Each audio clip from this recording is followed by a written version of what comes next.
Hujambo na karibu. Hii ni Kizimbani, tunakutana hapa kila siku ya Ijumaa muda na wakati kama huu. Jina langu ni John Deki. Tupo hapa kwa kiburi kubwa ya Grace Product ambao ni watengenezaji na wasambazaji wa vipodozi mbalimbali, lakini hivi sasa wakitamba sokoni na zoazoa dawa ya meno ambayo inapatikana kwa ukubwa pamoja na watoto. Wanapatikana pale Tabata Segerea, makao makuu yao yako pale, lakini unaweza kupata sehemu zote kwa Mange, lakini pia katika pharmacy zote nchi nzima na nje ya mipaka ya Tanzania. Karibu sana. Leo niko na Pastor Emmanuel Admin ambaye tutazungumza naye mambo kadha wa kadha kuhusiana na masuala zima ya kumtumikia Mwenyezi Mungu au kuongoza swala ya kiroho. Kwa hiyo kaa karibu kabisa TV yako, tutazungumza mengi. Dakika 30 tu za Kizimbani zitatosha leo wewe kukufahamisha mambo kadhaa. Karibu sana Pastor. Asante. Naam, Kizimbani imekualika leo na wewe ni mchungaji wa kanisa la Shiromisi Deliverance. Tunataka kufahamu mambo kadhaa kabla ya kuingia katika huduma hii ya kiroho. Kipi kilikusababisha wewe ukaamua kuhudumu katika masuala haya ya kiroho?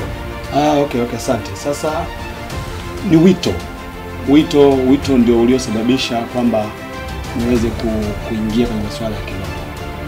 Kwa sababu awali kabisa mimi nilikuwa driver, nilikuwa kazi yangu driver, naweza kudrive taxi, nilikuwa na driver wa daladala.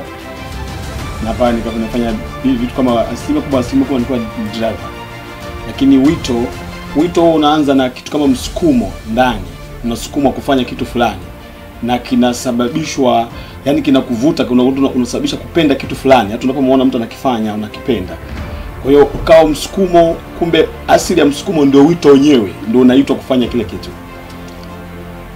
Baada ya hapo nikawa natamani, hata kama nikimwona mtu ana shida natamani kumuombea, tamani nifanye jambo fulani kwa wakati fulani. Nikajikuta nasukuma hiyo sana na kuwa na nguvu sana kiasi kwamba sasa nikafika mahali fulani nikawa naabudu kanisa fulani, nikawa naenda hapo, watu wakawa wanakuja hapo, kuna wengine wakawa wamenizoea na waombea, wanaona watu wanafunguliwa, mapepo yanawaachia watu, vifungo vinawaachia watu. Nikaona sasa ule wito unazidi kuonyesha jitihada kwamba kumbe hiki ambacho napenda kukifanya kipo ndani yangu, maana yake ninapokifanya kinaleta matokeo. Kwa hiyo nikajikuta sasa kwamba huu ni wito, kwa sababu katika wito kuna utofauti. Kuna wengine waliopata neema wakatokewa kabisa, akawaambiwa nenda ukafanye kazi. Lakini kuna wengine hawajapata neema hiyo, kinachotokea kwao ni nini? Unatangulia msukumo, unasukuma kufanya kitu fulani kuliko vingine vyote. Ndivyo ilivyokuwa kwao. Lakini ninapokifanya kile kitu ambacho nasukumwa, kinaleta yale matokeo ambayo nasukumwa. Kwa hiyo nikajikuta siwezi kufanya kitu kingine zaidi. Kwa hiyo nikaamua niache kazi zingine zote, acha nifanye hiki ambacho nakifanya sasa. Maamuzi magumu sana. Na ulitegemea kuna watu wangekubaliana na wewe kuhusiana na maamuzi hayo, familia, rafiki zako wa karibu, kwamba unaacha kazi sasa unaingia kufanya kazi ya kiroho? Na ilikuwa ni ngumu na haikuweza kupokelewa kirahisi. Hata nakumbuka nilikuwa na vijana wao wenzangu kwa bodaboda, tulikuwa kuna wakati sasa niko kwenye bodaboda, maisha yalibadilika. Na nikaanza, unakuta kuna wakati mwingi sana nafanya vitu ambavyo ni vya kichungaji, wakawa wananiita pastor kwenye vijio vya bodaboda, pastor. Ikatokea hiyo ikawa ina nguvu. Kwa hiyo wale kupokea, wengine wakasema makanisa ni, unaposema masuala hao ni matapeli, yani watu watapeli. Lakini nilipoacha hivyo akaambia jamaa akachanganyikiwa. Hata mke wangu hakulipokea kikawaida. Aliuliza, sasa tutaishije kama unaacha kazi?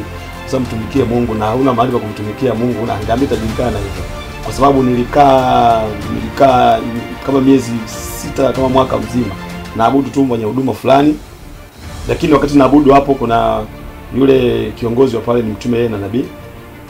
Siku moja naye kaja akaniomba, kaongea na mimi, akaambia wewe naona huduma ndani yako. Mimi sasa sijui, ila nasukumwa kufanya hicho kitu. Kwa hiyo kuanzia hapo nikaambacha nitafanya tu. Lakini mke wangu hakawa, yani kama kitu hicho hajakubaliana nacho, yani hakijaingia kwenye ufahamu wake kama ilivyokuwa ametarajia. Lakini akazidi kuniangalia tu kwamba itakuweje. Kwa hiyo nikaendelea na hiyo huduma, nikawa unawashuhudia watu, lakini niko chini ya mtu. Ikatokea kama sasa nasukuma kwamba kile kitu nikifanya natamani niwe kwenye maombi, niwepo mlimani mwenyewe niombe, najiuliza, namuuliza Mungu, kwa nini nani? Kwa nini kitu kinakuwa na nguvu ndani yangu? Baada ya hapo nikawa najikuta nakutana na watu na waombea watu wanafunguliwa. Kajikuta sasa kuna watu, yani kuna sio kwamba natafuta watu. Unakaa mahali kuna mtu anakuja na shida, unamuombea, tayari ngajikuta tayari huyu ukimwombea mmoja, unajua wanadamu wana kitu kimoja. Unamwombea yule leo, kesha anaenda kumsimulia mwingine. Kwa shida gani? Yupo jamaa mmoja anaombea pale, anamleta. Kwa hiyo unakuta sasa ndio mnyororo ulioanza kwamba naanza kujulikana hapa.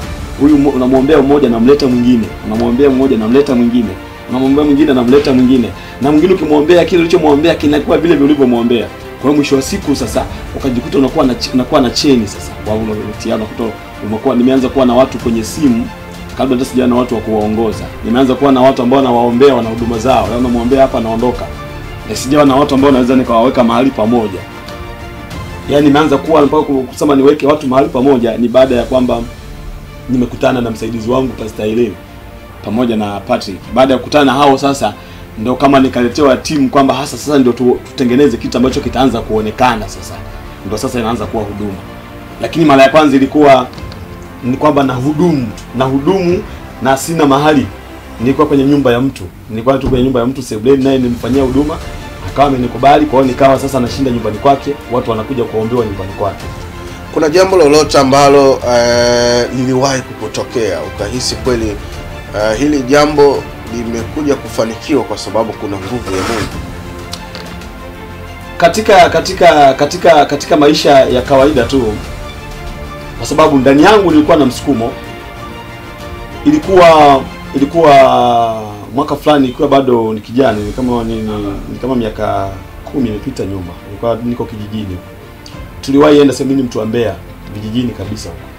Tuliwahi enda sehemu fulani, ilikuwa ni usiku. Wakati huo ndio ulikuwa tena kuna historia ya wachuna ngozi sana. Kwa Mbeya ilikuwa ni kuna historia ya kwamba watu wanachuna sana ngozi. Sasa kuna mazingira fulani ilikuwa mwisho saa 12 kupita. Sasa siku hiyo tulikuwa tuko vijana kama 5. Tuna mapanga, tuna nini, tunajiamini sana. Sijui nini kilichotokea.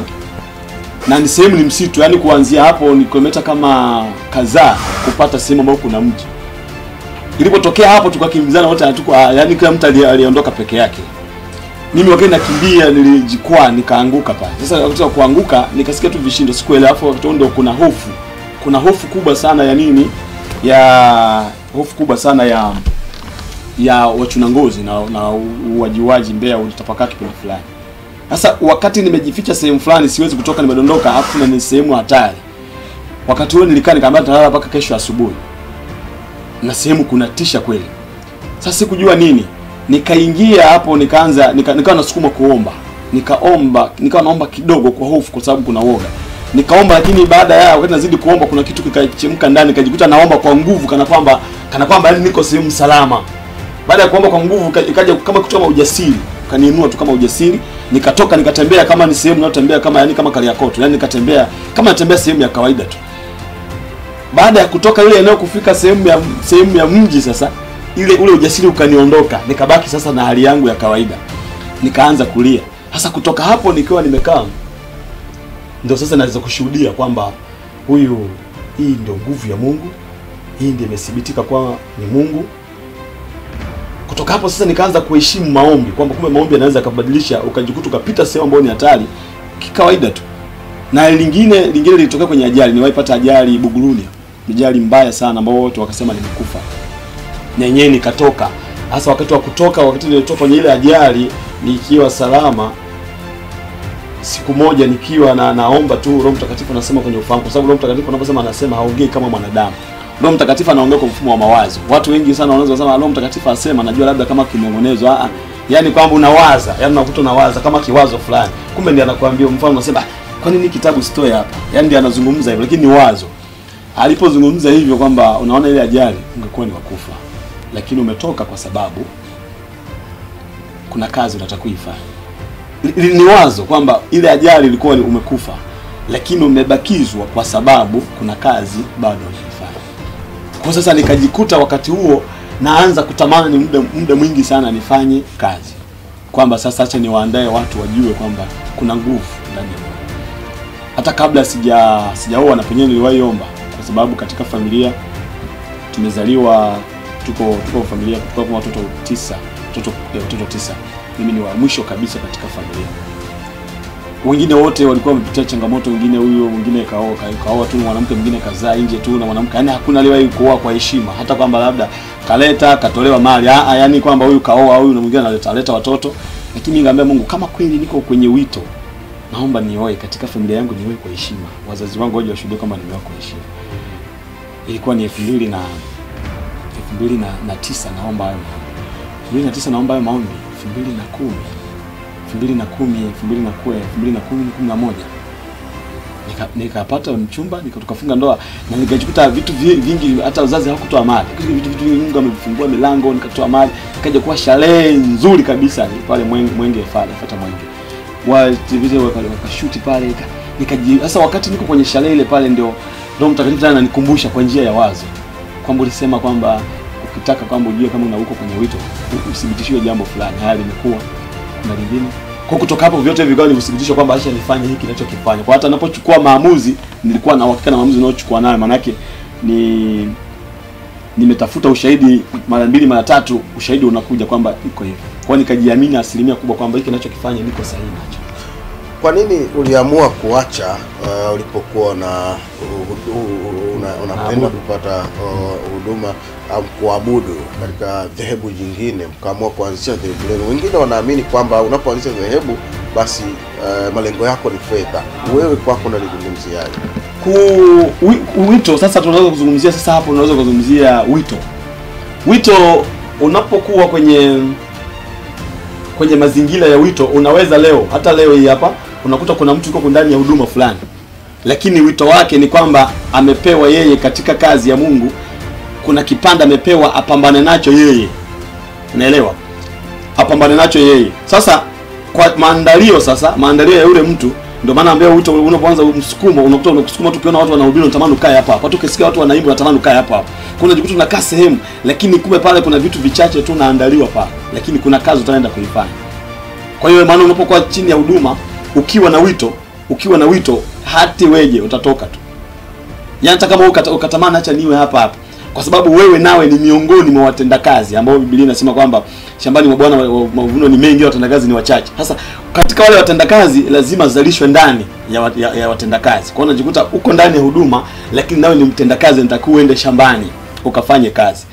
Sasa ndio maana kuna waumini ambao wako ndani ya huduma na kuna watendakazi ambao wako ndani ya huduma. Sasa kuna watendakazi lazima watoke. Ndio maana kuna huduma zingine zinaanza kuzalisha wachungaji, wanafunguliwa huduma, wanaenda, unawatuma. Lakini kuna mwingine yeye wito wake ni kwamba atatoka hapo akafanye kazi. Ana wito ambao unajitegemea kwamba Mungu anamwamini kwamba huyu nikimpeleka shambani atafanya kazi vizuri. Pastor, ndoa nyingi zimekuwa hazidumu kwa muda mrefu na ugomvi umekuwa mwingi kwenye familia nyingi. Unahisi pale kwenye watu hawafanyi chaguo sahihi kwenye kupata mwenza wao? Kufanya chaguo, yani inaweza ikawa, lakini haina uhakika sana. Maana yake Ibilisi au kujumlisha majina. Unajua watu asilimia kubwa tunaposemaga Ibilisi, watu wanaambiaga tu Ibilisi kama neno. Watu sasa linatumika tu mtaani. Lakini yeye ana majina ambayo katika majina yake ukija kuyafuatilia sana na majina katika jina la Shetani na Ibilisi ni utofauti. Ibilisi ni mshtaki, msingiziaji, yani mharibifu. Shetani ni muasi. Yaani kwamba baada ya kuasi kule ndio akawa shetani. Ibilisi ni kwamba anakuja kusababisha kitu. Na asilimia kubwa ya vita alivyodili navyo sana ni ndoa. Maana yake anajua kitu kikubwa sana katika maisha ya mwanadamu, penye furaha ambapo ndio pana amani, pana kicheko na pana baraka, na Mungu anabariki kwenye ndoa. Sasa shetani ndio anabadili kuvivuruga hiyo. Na sehemu yoyote, hata mtu yoyote, hata mimi hapa nyumbani kukiwa hakoko sawa, sidhani kama nitafanya kazi vizuri. Kwa hiyo shetani anadili na hivyo sana ili watu wasiweze kuwa imara. Sio chaguo. Huwa siku zote chaguo linavyokuja, kuna wakati Mungu anapokupa mwenza au anapokupa mke, anatangulia, kwa sababu unapotangulia, kwa sababu kinacho sensi kwako ni nini? Ni upendo ndani yako. Ule upendo ndio unaoanza kusensi huyu mtu anayewana gani. Lakini adui naye alikuja kuzalisha, ndio maana adui anambia hana kitu alicho nacho. Ni copy, yani kile anachokifanya yeye ni copy. Kwa hiyo anachokifanya yeye anadili na ndoa na anaangalia upendo, kwa maana amezalisha upendo ovyo ovyo tu. Ndio maana leo unakuta kuna mtu mwingine ana mke na anapenda tena, ana mke na anapenda tena. Akaamua kuvifanya hivyo ili mradi tu aweze kuharibu mahusiano, ili kazi isiende vizuri. Ndio maana leo unaweza kushangaa hata pastor anapitia changamoto hata nini, ili mradi tu kuna baadhi ya vitu vikwa. Sio chaguo, kwa sababu mwanamke au mwanamume hawana nembo kwamba huyu ndiye, huyu siye. Hawana nembo. Kwa hiyo sasa asilimia kubwa, ndio maana tunahitaji sana maombi, kuomba juu ya ndoa na kuomba juu ya unataka uwe na mwanamke wa aina gani, unataka uwe na mume wa aina gani. Kunahitaji sana maombi ya kina na kwa uangalifu, kwa sababu walio wengi katika maombi wanaomba maombi ambayo hayana shabaha, wanaomba maombi kwa mazoea. Ndio maana unakuta kuna mtu akaomba lakini kapewa kitu feki. Kwa sababu gani? Aliomba kwa mazoea. Yaani hakuwa serious na anachokifanya. Maana yake asilimia kubwa kwa Mungu anaambia usiwe na shaka. Yaani asilimia kubwa ya msingi wetu ni nini? Ni imani tulio nayo. Kwa hiyo sasa unapoomba kitu dhamiria na maanisha. Sasa kuna mtu mwingine anaomba kwa mazoea. Unaweza kushangaa kaomba kitu ambaye Mungu atafanya tu, kama hivyo watu walivyozoea Mungu yupo. Tunaweza mtu anambia Mungu atasaidia tu, Mungu yupo. Mimi najua Mungu atanilipia tu. Hata mtu akikasika Mungu atanilipia tu. Yaani wana mazoea fulani ya Mungu, wanamchukulia Mungu ni kitu rahisi ile kama mwanadamu. Kumbe hayuko hivyo. Ana protocol na kuna baadhi ya vigezo anavyoviangalia, na kuna wakati anaangalia shabaha, nia, umekusudia nini, unataka nini kiwe, na anaangalia unamaanisha nini. Maana yake anaangalia maana kutoka moyoni, haangalii wazo, kwa sababu kuna mtu mwingine anaweza akachukua maamuzi kwa kufikiri. Hii ni Kizimbani, tunakutana hapa kila siku ya Ijumaa, na nikukumbushe tu kwamba tuko hapa kwa udhamini mkubwa kabisa wa Grace Product, ambao ni watengenezaji na wasambazaji wa vipodozi asili, na hivi sasa wakiwa na dawa ya meno Zoa Zoa ambayo inapatikana nchi nzima. Na nikwambie tu kwamba unaweza kuipata sehemu yoyote ile ambayo utahitaji wewe, kwa sababu katika maduka yote inapatikana. Pia tunapata wasaa wa kupumzika kisha tutarejea. Hii ni Kizimbani, mimi ni John Deki, niko na Pastor Emmanuel Admin.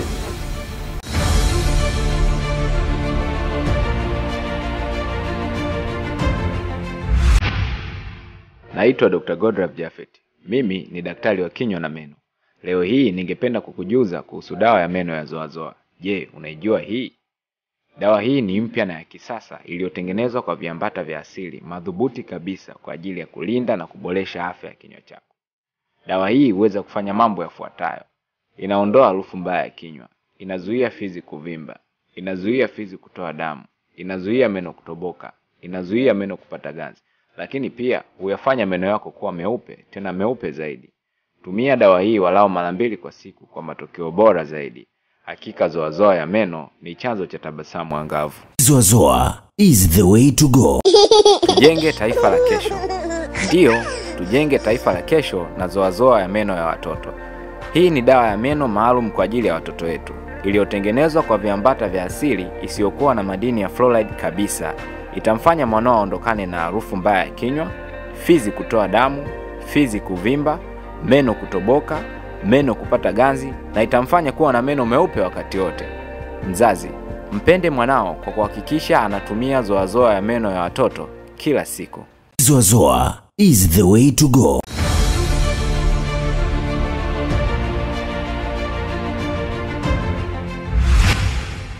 Karibu tena, hii ni Kizimbani. Mimi ni John Deki, niko na Pastor Emmanuel Admin kutoka kanisa la Shiro Ministry Deliverance.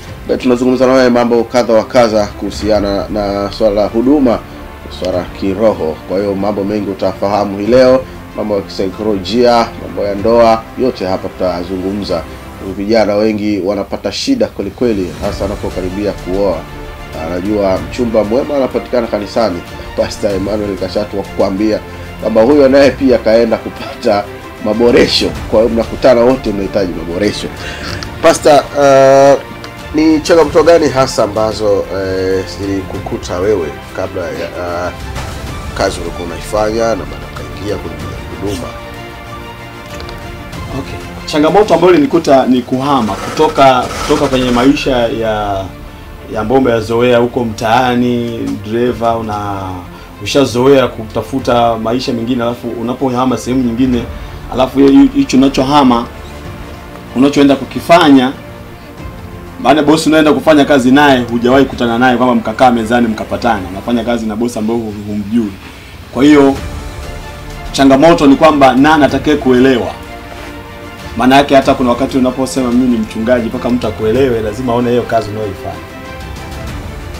Lakini kuna wakati mimi nalitia moyo kwamba unakuta anapokuwa mahali fulani kile kitu hakijifichi tu. Kiongea na watu wawili watatu unakuta mtu anaambia wewe ni mchungaji eh? Naambia hapana, mimi sio mchungaji. Anambia ongea tu, ni mchungaji. Kwa unakuta kuna wakati anakupa moyo, anambia acha nifanye, maana yake kama kinaonekana tu hichi kitu acha nikifanye. Lakini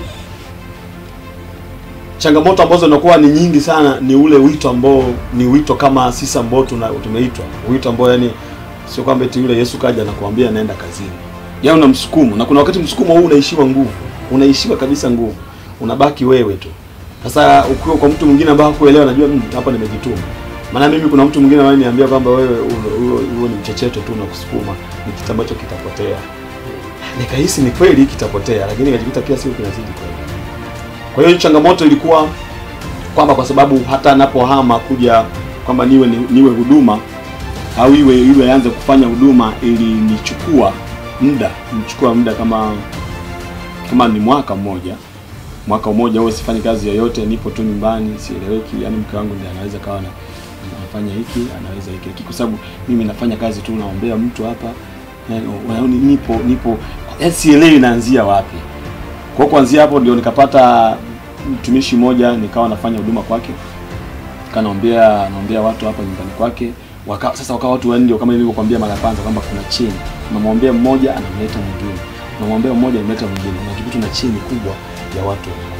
Kwa sasa hapo sasa ndio nikaanza kwamba kama utambulisho fulani. Ndio kipindi ambacho sasa nikakutana na mtumishi Aileen, ambao sasa kutoka hapo na Patrick, kutoka hapo ndio sasa ile sura ya huduma ikaanza kuja. Manake walikuta kwamba mimi nipo tu naendelea kufanya huduma. Yaani kama sina lamani ya kwamba naweza nikafanya kitu. Kwa hiyo niwaambia Pastor Aileen kaniambia kwa nini isiwe huduma sasa? Kiwe kitu ambacho sasa kinaenda. Kuliko hiki akijulikani kwamba naweza kushangaa kesho hapo sebenu kaondolewa au kafanya. Kwa nini tusifanye kiwe huduma? Maana yake naye alikutwa naye na msukumo kama nilio nao. Unajua tukakutana wote tuna msukumo mmoja. Na anatamani kumtumikia Mungu kwa nguvu zote. Alafu nakuta na mimi tena na nguvu ile ile. Kwa hiyo tulipokutana tukakuta vile vitu vinafanana. Ndio maana tukashikamana kuanzia hapo, ikawa ni huduma mpaka sasa tuko hapa tu. Lakini changamoto ilikuwa ni kutoka kule. Maana yake mimi nilichukua muda mrefu sana kama mwaka, na nilikuwa kama niko mtaani tu, nimeacha kazi, na hata mtu akiniuliza kwa nini sasa? Kuna mtumishi mmoja aliwahi niambia kwamba mchungaji gani unataka kufanya kazi, wito gani huo bila kufanya kazi? Fanya kazi, pata hela, ufanye kazi. Lakini sasa wito uliokuwepo kwamba nikaja kusoma Biblia, naambia wakina Petro walipokuwa wanavua samaki na wakina Yohana pale, Yesu alipokuwa anaitwa wafanye ile kazi, ilibidi waache ile kazi waliokuwa wanaifanya mara ya kwanza. Maana yake kuna wakati mwingine Bwana Yesu anapotaka kukutuma hata kuchanganye. Ndio maana ukuta leo hapo kwa mchungaji alafu mfanye biashara, au kwa mchungaji alafu mfanya kazi, unaweza kushangaa kwenye huduma kuna kwama, ana wivu. Sasa nikajiuliza, wakina Yohana, wakina Yakobo alipokuwa na watuma aliwaachisha kazi, alitegemea watakula nini? Anakuta wanavua wakaacha kule nyavu zao, wakaacha kule baharini, wakaanza kufuatana naye. Ndio wale wanaitwa mitume wakina Petro. Sasa nikajiuliza, au ndio iko hivi? Lakini mchungaji ananiambia hapana, lazima uwe na kazi, fanya kazi, uko unafanya huduma, unafanya kazi. Mimi acha kwanza nifanye hii kazi niache. Tulikuwa tunavutana hapo. Kwa hiyo nikaonekana kama akili kama hazijakaa sawa. Kuna mwingine akamwambia huyu jamaa anachanganyikiwa, anakoelekea hajakaa sawa. Lakini mimi nasukuma kwamba nimeacha kazi zote. Wakamwambia hawezekani, asiyefanya kazi na asili. Mtu ana maandiko kabisa na akayashika vizuri. Lakini sasa hajui wito mnamsukuma nilio, na nikamwambia hapana. Maana yake nikisema nifanye kazi, muda ambao nitakuwa nafanya kitu fulani sitaweza kufanya kwa wakati ambao nataka. Acha nisubiri. Ndio wakati sasa ambao wakati naanza nimekutana hizo changamoto za maneno hivi na hapa, ndio nilikuwa nakutana na watumishi hawa ambao kuanzia hapo tukashikamana moja kwa moja mpaka sasa huduma inaanza kusimama, inaanza kujulikana mpaka sasa tunashika mbele sana. Maswali mengi nilikuwa nakutana nao sana kwa vijana wengi, wanasema tukisoma vitabu kuna mstari unasema mwanaume uishi kwa kwake. Hili neno linamaanisha nini? Mungu ameweka kitu gani kwa ukizungumza? Ndio maana nakwambia Biblia ilivyokaa ni maandiko, sawa? Alafu ndani ya maandiko kuna neno ambalo ndio lile neno ni ufahamu. Yaani neno lenyewe ndio ufahamu. Sasa imeandikwa kimafumbo. Ndio maana Biblia ukichukua vibaya unaweza kuwa mganga na ukafanya kazi ya uganga. Unaweza kuwa tapeli na ukatapeli watu. Hiyo. Sasa kinachotakiwa unafahamu nini kati ya lile neno. Kuna mtu sasa kasoma hivyo tu kwamba ishi na mwanamke kwa akili. Kwa hiyo yeye akachukulia kama udhaifu. Ndio maana Biblia imesema nyewe wanawake tuishi na nyewe kwa akili. Nyewe wajinga sana. Sasa kumbe huyu mtu ukachukua ile neno hakufahamu. Na unapotaka kuchukua neno kwenye Biblia alafu leta kwenye matumizi ya kawaida, lazima ujue aliyekuwa analeta neno nani. Mfano labda Paulo alikuwa anazungumza, au labda alikuwa ni Yakobo alikuwa anazungumza. Sasa kwanza lazima ujue alikuwa anaongea na nani kwanza. Na kwa nini aliongea vile? Kuna mahali Paulo anamwambia enyi Wagalatia msiokuwa na akili, nani aliyewaloga. Sasa leo nikilichukua wewe na kuletea wewe hapa, lazima usiponielewa tunaweza tukagombana. Lakini sasa lazima nielewe aliyekuwa anawakilisha ujumbe alikuwa anamwambia nani. Naelewa? Kuna mahali Yesu anamwambia yule mwanamke, anamwambia mwanamke alikuwa anaomba kitu, anamwambia usiwaambie chakula chochote usiwape umbwa. Maana yake anamaanisha yule mwanamke ndio umbwa. Sasa usipolielewa ile neno kwamba alikuwa anamaanisha nini, utaileta kwa watu. Maana ya kwamba ishi nao kwa akili, kuna aina ya uwakilishaji aliyekuwa anawakilisha ujumbe. Haina maana kwamba kila mwanamke labda kwamba amekaa mfumo fulani kwamba usipokuwa na akili huwezi ukaishi naye. Naelewa? Ukija kuangalia akili inayozungumziwa ni maarifa, ni ufahamu. Ni ufahamu. Ndio maana sasa ukiangalia uumbaji wa Mungu sasa kwenye mwanzo haijasema hivyo. Naelewa? Mwanzo ndio kwamba tamaa ya mwanamke itakuwa kwa mwanaume. Naelewa? Hapo anaambia mwanaume taacha wazazi tena. Imeenda imezungumzia wote kwamba huko ni mmoja, kwamba wote watakuwa mwili mmoja. Huko wanasema ishi naye kwa akili. Wewe mwili wako wewe mwenyewe utaishi nao kwa akili, akili ipo wakati wewe mwenyewe ndio wewe mwenyewe. Na kule inasema mtakuwa mwili mmoja. Sasa tena hapa inaposema ishi na mwanamke kwa akili, maana yake mnatenganishwa, sio mwili mmoja tena. Ndio maana naambia lazima uangalie muwakilishaji. Ndio maana Biblia unapotaka kuielewa, angalia muwakilishaji alikuwa anawakilisha nini na alikuwa anawaambia wakina nani na aliona nini kwao. Asante sana. Nashukuru sana Pastor Emmanuel. Tumekuwa na wakati mzuri pia kuzungumza mambo kadha wa kadha. Nikushukuru sana Pastor. Naam, mtazamaji, tamati ya Kizimbani hii leo, na nilikuwa na Pastor Emmanuel admin kutoka kanisa la Shiro Ministry ambao wako pale Kiluvya jijini Dar es Salaam. Unaweza kufika pale ukakutana na pastor pia, lakini pia kuna Pastor Irene Patrick na Pastor Patrick, wote utakuta pale. Tumekuwa naye hii leo Kizimbani. Mimi ni John Deki. Tumekuwa hapa kwa kiburi kubwa ya udhamini wetu ambao ni Grace Product. Unaweza kaenda duka lolote ukaulizia tu bidhaa za Grace Product ukazipata, lakini pia makao makuu yao yako Tabata Segerea pale stendi tu. Ukifika katika lango la kutokea lile utaona jengo pale, na pia jina limeandikwa Grace Product. Utakutana na Dr. Elizabeth Kilili, atakupa ushauri wa matatizo yako. Tukutane juma lijalo. Kwaheri.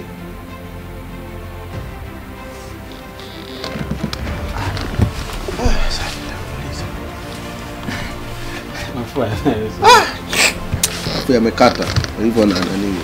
Yaani namaliza afu ndo